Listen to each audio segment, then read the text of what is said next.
Тук вчера свалихме една скоростна кутийка на Volvo за 2 часа.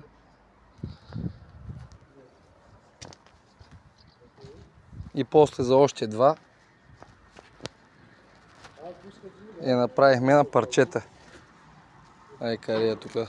Сме завили да е топло, че е много студено. Така.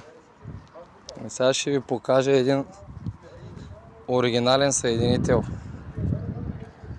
Много оригинален. Само такива да си купувате. Какво му имало? Вика човека. Няма му нищо. Валеото е най-хубавата френска марка.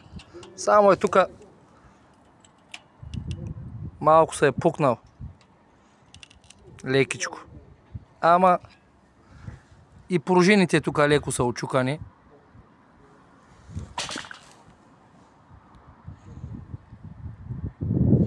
Е, тук така. Ама ще кара, де. Няма му нищо.